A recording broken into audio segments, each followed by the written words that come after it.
kinds of crap today. Ladies and gentlemen, welcome to a very special edition of Houston Texans football on the Bleacher Report Network. I am one part of your show, Ruben Calavillo. You can find me on YouTube, 713 Houston Sportcast. We pop right up.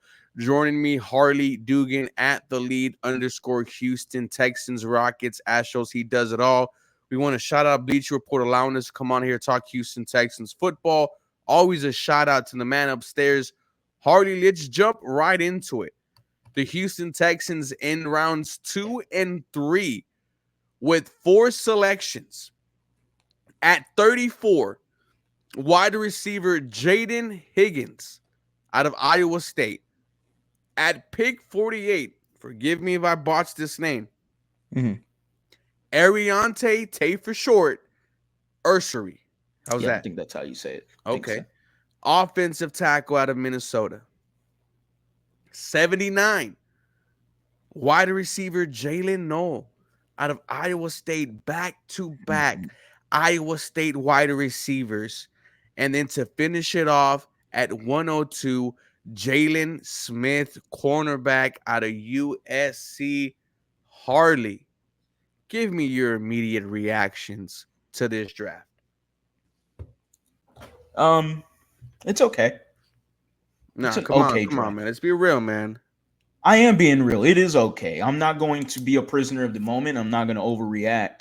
I look at this offensive line like the Houston Texans look at the offensive line. Sure, we can say that as currently constructed, we can say it's not very good. But, that's not taking into account whenever I went into my spiel a few days ago that Nick Caley and Cole Popovich, the Texans, seemed pretty confident with both of those guys as the coaches to improve the offensive line.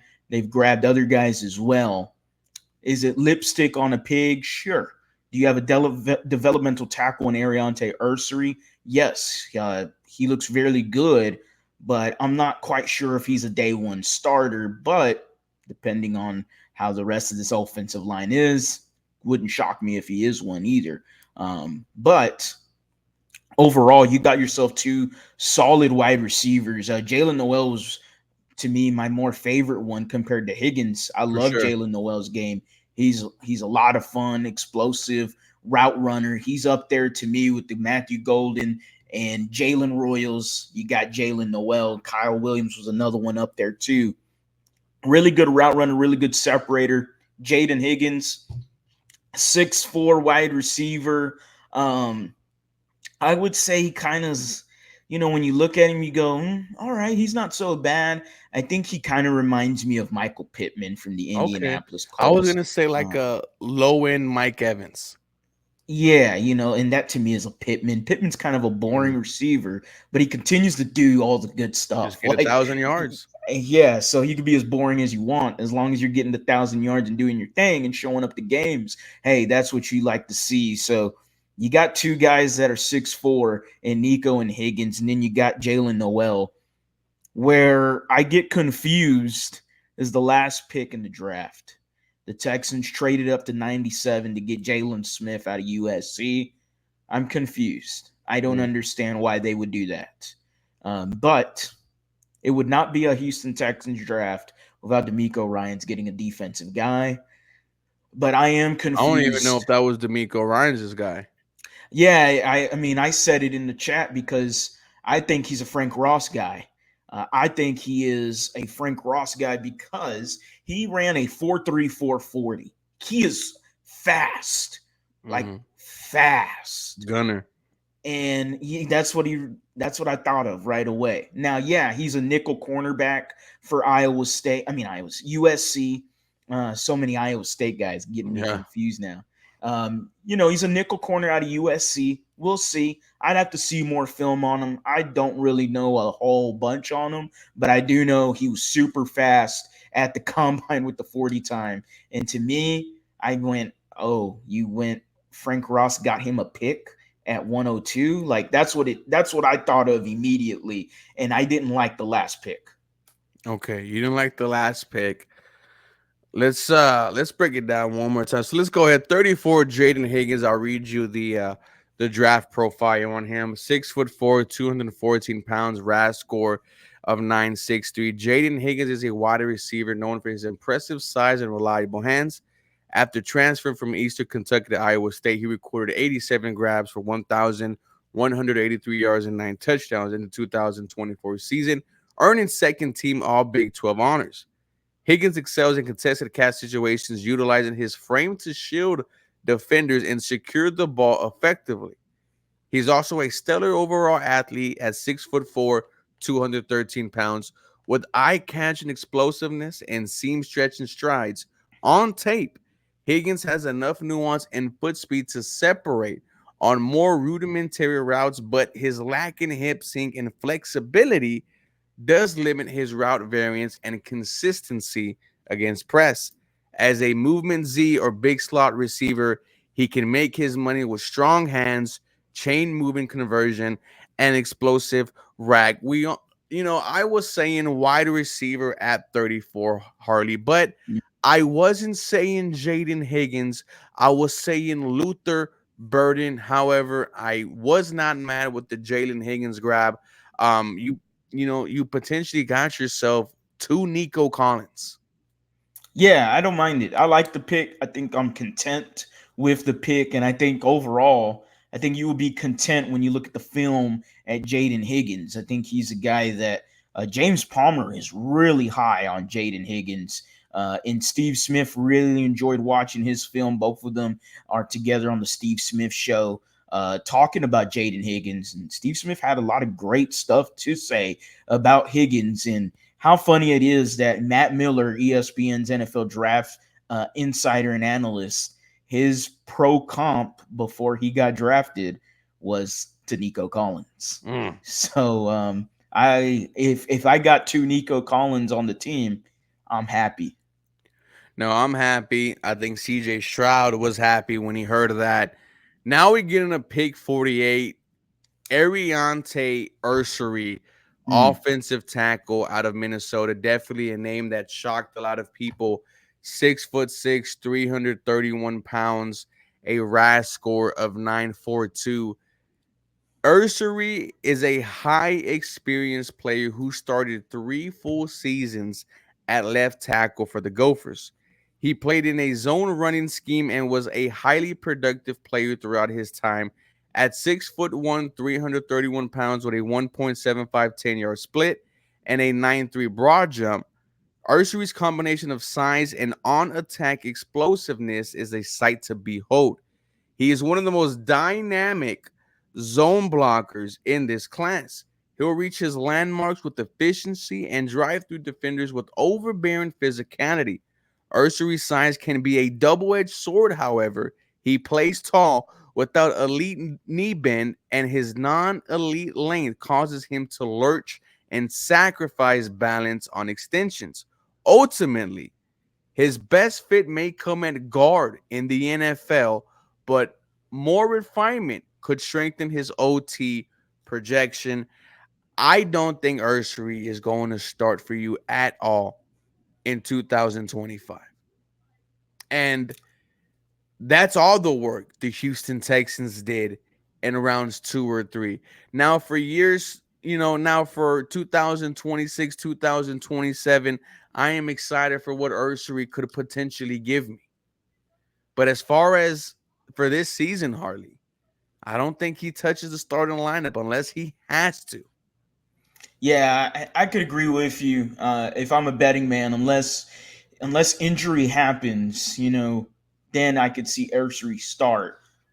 He would have to take a drastic jump between training camp, and preseason in order for the Texans to say, yeah, we're going to go ahead with the rookie at tackle.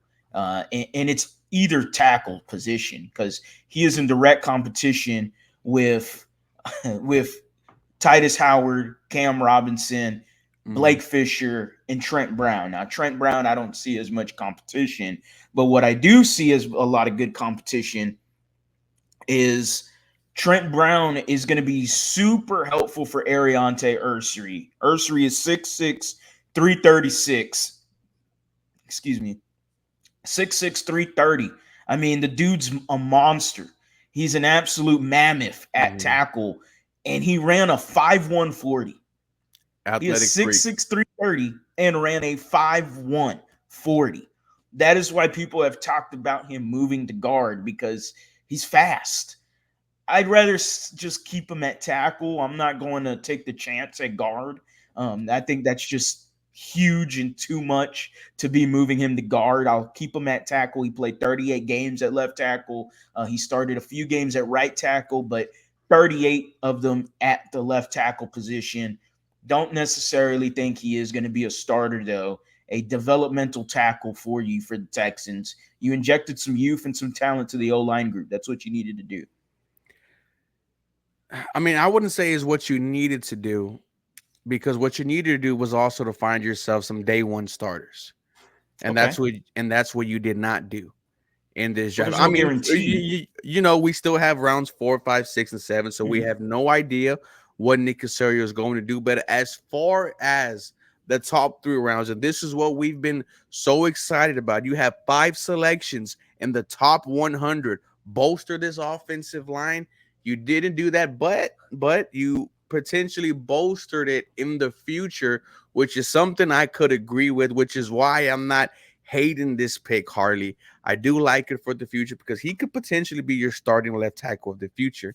And like you said, if you were a betting man, we could see Tay starting early rather than later. I saw his 1 minute clip talking to D'Amico Ryans and owner Cal McNair. He said, "You got the best tackle in this draft." I love his attitude. Excited to see what he can bring. 79. Now, I agree with you.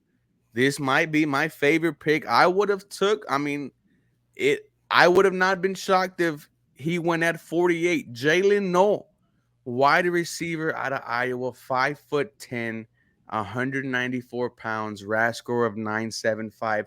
Jalen Noel might be the most underrated wide receiver prospect in the 2025 NFL draft. He was productive right out of the gate at Iowa State, but peaked with 81 catches for 1,194 yards and 8 touchdowns in 2024. Noel's tested numbers: 5'10", 194 pounds, a 4.39 40-yard dash, 41.5 vertical, 11.2 broad jump, 6.83 cone, and a bench press of 23. All elite numbers across the board, and it's reflective of a truly rare 3-level skill set that Noel brings on tape. This is why, this was a pick that you could make, Harley, because you have multiple selections in the 3rd round. It was definitely shocking to hear Jalen Noel at 79 for the Houston Texans. But I think this is a draft pick where in 2 to 3 years we say, I cannot believe Jalen Noel fell to us in the 3rd round. Yeah, and to be honest, I can quite actually say the same thing with Ariante Ursary, but Jalen Noel. No, for sure. I'm not mad at that pick whatsoever, Harley. He could be your left tackle of the future, but that's all you did. Ariante Ursary is pretty cool. Jalen Noel, wide receiver out of Iowa State. I don't mind it. I mean, 5'10", 185. I think I agree with you. I think this Playmaker. is one of my favorite picks in this draft. I was a bigger fan of him compared to Higgins. Again, right up there when it comes to route running ability for wide receivers. I had Matthew Golden up there, Jalen Royal, Jalen Noel, Kyle Williams. He is right up there. And I think the biggest, the description to me that really caught the attention for me is he knows how to attack zone schemes. And that right there tells me, okay, Nick Caley, former LA Rams guy, he has his slot receivers, and they are usually savvy guys that know how to read the defenses, know where to stay, where to get open, the option routes. Should I go do a drag? Should I just do a little curl route? Should I continue doing the fade route? Like, those guys are extremely savvy to me. That shows that Jalen Noel has some savviness at the wide receiver position. What I am wondering now, because you drafted 2 wide receivers, is, okay, Hutch, Metch, we already knew that their jobs were on the line when they signed Watson and Braxton Berrios, because to me, both of those guys already, like Hutch and Metch, haven't done nothing to get out of the Watson and Berrios conversation there. But Tank But the Dell, bigger one is Tank Dell. And it makes me worried that Tank Dell's injury is far more serious than what we know. And we know that he's not going to be playing this following year. But do they also believe that even if he does come back, are they scared that he's just never going to be the same player? And you I hate know, to hear that. you hate to hear that because of how dynamic he was in year one. But not only that, just what a great person Nathaniel Oh, is as a person. Yes, his name is not Tank Dell, it is yeah, Nathaniel love Dell. him. Absolutely love him. And he's gonna be a favorite here in Houston forever. Yeah, I have yeah, no no, agreed. issue with the Houston Texans double dipping at wide receiver. This is a business at the end of the day, Harley. And once again, this is one of the luxuries of having a extra third round pick. It would not surprise me if this is the end of John Mechie, Xavier Hutchinson, and Tank Dell as catching passes from CJ Yeah. Stroud. When Cecil Source put out the tweet that said this is the same injury that ended my career, Mm. we said, well, Cecil's different from Tank Because of his age. because of his age, but now we are seeing that the Texans are taking a precautionary step, potentially drafting the replacement. And then you see the sizes are very similar. 5'10", small body receivers, but dynamic when you put the ball in their hands. Jalen Noel was someone that I was shocked to hear, but was Mhm. excited about. Texan Hawk said total knee restructures is tough. It's absolutely tough, which is why it was hard. Which was why the Texans didn't take Josh Simmons at 25. Yeah. 102, this is where I agree with you. You traded back Jalen Smith, cornerback out of USC. You passed on Wyatt Millum, who just went right out of the pick that you traded out of to the Jacksonville Jaguars. 5'10", 187 pounds. Jalen Smith is a cornerback with average size and length, with versatility at box safety, free safety, slot corner, and outside corner. He sounds like a special teamer already. He has fluid hips with good transition and the ability to stick with receivers in and out of breaks. Smith is an efficient mover with good footwork and the ability to match receivers off the line and downfield. He has well below average on ball production with only 4 career pass breakups and is not a dominant player at the catch point. Smith is an effective blitzer who could put pressure on the quarterback. He has good read and react ability to make plays around the line of scrimmage, as well as being a good run defender and open field tackler. Wow, that draft profile did not do him justice. Jalen Smith, welcome to the Houston Texans. And that wraps up rounds 2 and 3 for Houston, man. Just very, very, very shocking, Harley. If I would have told you the Texans would have went 2 receivers and both of them from the same college, you would have been like, wow, cannot believe that happened. Um, Yesterday, I put out a tweet on Twitter. I got roasted. I got chopped up all day. I was very critical of how Nick Caserio handled night one. I ask you, how do you think Nick Caserio handled night two, rounds 2 and 3? I think the last pick is really what sucks because you remember the last thing. Fair. That's what you do remember. I didn't mind the first three picks. I enjoyed the first three picks. I like Ariante Ursary. There's many conversations that he could have even entered into the first round, according to some national scouts. Todd McShay being one of them. So yeah, I think he's a better prospect than Josh Connerly as is right now. I think he's at least he could play tomorrow if you need him to, compared to Josh Simmons from the Kansas City Chiefs. Mhm. So I don't necessarily mind the first three picks. I don't mind those. I'm content. It's nothing flashy. It's nothing crazy, but I'm content with the first three picks. The last pick, after you reading the description, the only thing I can attach myself to Jalen Smith is this tweet from Aaron Wilson right now. This is from Jalen Smith, and I quote, "I'm a football addict. I love football. I watch a lot of tape. Texans rookie corner Jalen Smith on his knowledge of the game. He knows so much about Texans personnel and defense already from his friend and former college teammate, Kalen Bullock." So he's coming in here. If that is true, then he's coming in here and he already knows the scheme, or at least has a grasp of the scheme. I will say, I think that's a better way to put it. He has a grasp of the scheme already. The Houston Texans must see something we don't.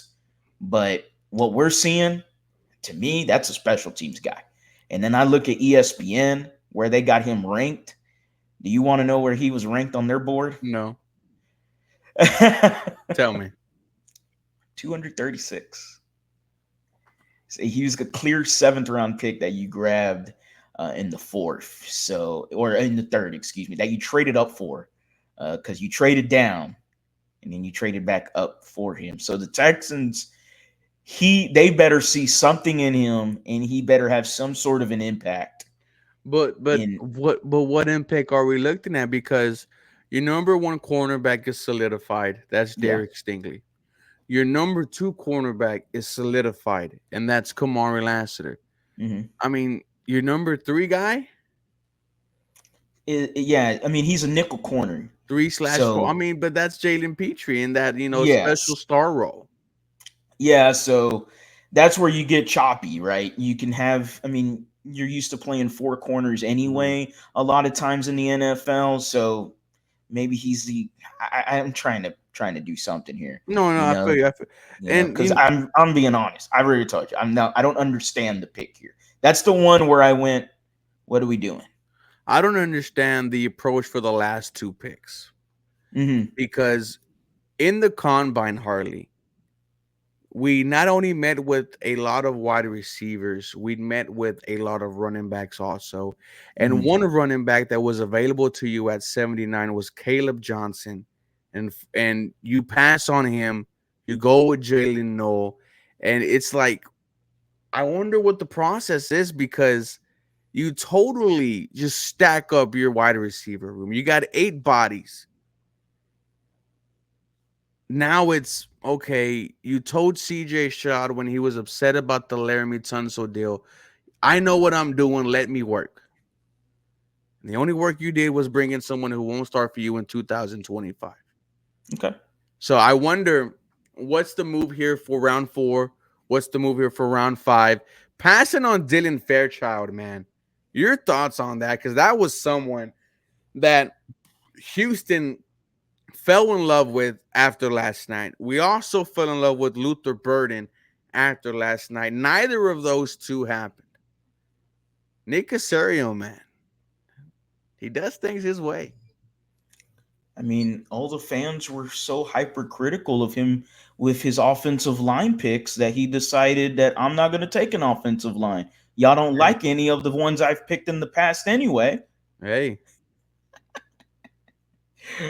I mean, look, I'll put it like this. Obviously, the offensive line doesn't look good. At all. I would say it's average to below average. It's right in the middle between that. It's scary. But you added 2 rookie wide receivers right there. I would say it like this: with Nick Caley and Cole Popovich, like, you're gonna now have to hope that these guys know what they're doing. These guys know what they're doing, and they can circumvent a way around it. And it's not like it isn't possible. Yeah. Like, we saw Bobby Slowick in this random makeshift O-line against a Pittsburgh Steelers defense shut them down. They literally, TJ Watt was not a factor against Austin Deculus.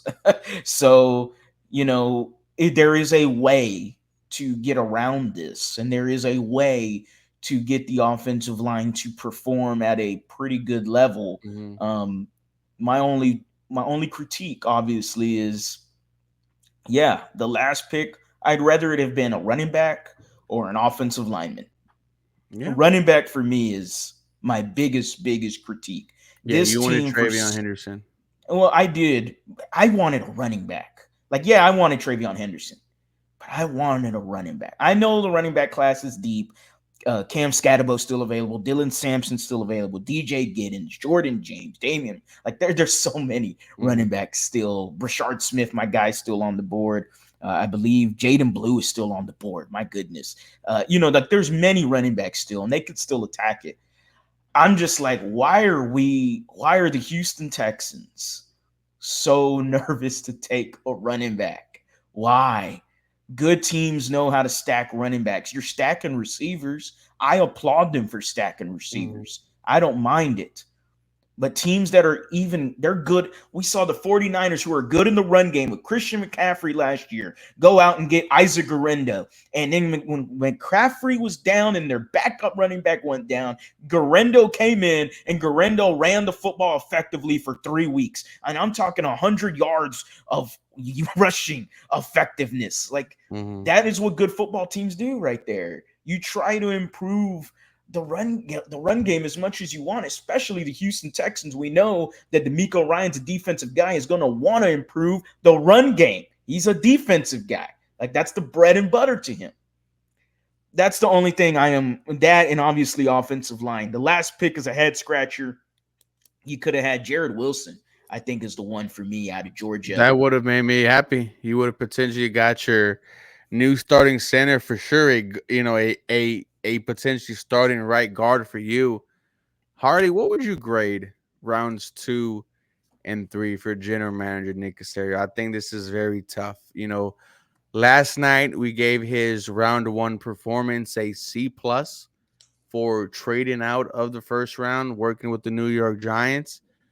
He gets Jaden Higgins, Eric Tertiary, Jalen Noel, Jalen Smith. What grade would you give general manager Nick Caserio? I don't think it changes. I think it's still a C+. I don't think it changes at all. You still got 2 wide receivers that are very, very solid picks for the Houston Texans. You've improved the wide receiver group. That was one of your areas of needs. And so the Houston Texans' other area of need was offensive line. You would have liked for them to double dip for sure, but at least they did draft somebody on the offensive line. So, hey, there you go. To me, it's still a C+ though. You could have done more on the offensive line. You could have done more at the running back position. Hell, you could have even sold me that the last pick that you traded up for Jalen Smith, you could have sold me maybe even a tight end. Like that, you could have sold me with that. But a defensive back, that's the only, and a defensive back, and it's not just a defensive back. It is a defensive back that wasn't even on the board until day 3, and we're talking 6th, 7th round, day 3. Not only that, someone who you know is not going to start for you, and we're talking about the 3rd round, and that is what we were looking forward to. And yeah, like the way you feel about the running back area is the way I feel about the offensive line, Harley. Because I'm worried, brother. I'm worried. Yeah, I mean, like it would have been different if let's say they went DB, let's just say, but it would have been different if it was like Will Johnson. Yeah. Okay. Yeah, I don't really need it. No one's going to pass on this. But you know what I mean?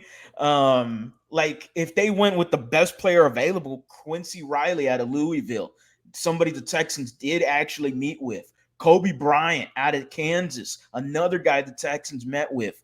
Like both of those guys immediately are way better, at least as of right now, than Jalen Smith.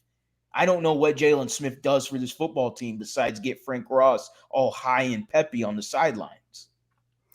It's gonna be that block punt that's gonna get him that love and satisfaction. I hope so. If they wanted that, oh my goodness. If they wanted that, they could have got the guy out of UTSA, Zach Frazier. You wanted a special teamer, then get him. Zach Frazier had 4 blocked punts this previous year. 4 of them. That's rare. He had 4 blocked punts in a DB. You could have just grabbed him if that's what you wanted. Well, ladies and gentlemen, we are going to end tonight's stream. As you can conclude, me and Harley are not happy. We are content. Yeah, I'm okay. But that last pick is a sour taste. Because of us saying okay, is why I am not okay. Because when That we talk last game. about Ugh. what is ahead of us in year 3, you're talking about taking the next step forward, getting into the conversations with the Buffalo Bills, Kansas City Chiefs, Baltimore Ravens. I And mean, you're still trying to do. Come on, what? can you believe Marcus Mbow is still available from Purdue? If you would Miles have took Frazier. Marcus, dude, if you would have took Marcus and Bow at 102, I'm there. So what's the deal, dude? Does he not want to fix the offensive line, or does he? I don't know. Like, is he? Are they just not? Are they just not confident in their offensive line ability in scouting? Then go Because trade if for that's the one. case, but to me, if that's the case, then you should have done what you should have done in the first place, and it's improve the offensive line in free agency or via They the didn't do trade. that. That's what they should have done if they were so not happy with the offensive line room in the group, let's say, for the prospects. Cameron Williams out of UT is still available. Like, there's still some offensive linemen on the board, but you know they're going to go by fast if you don't trade up and get one. Well, we will find out whatever the hell the Houston Texans are going to do tomorrow. That was Harley. I am Ruben. For more Houston Texans content, you guys know what to do. Feel free to follow me for more. Go Houston. Have a very, very blessed day.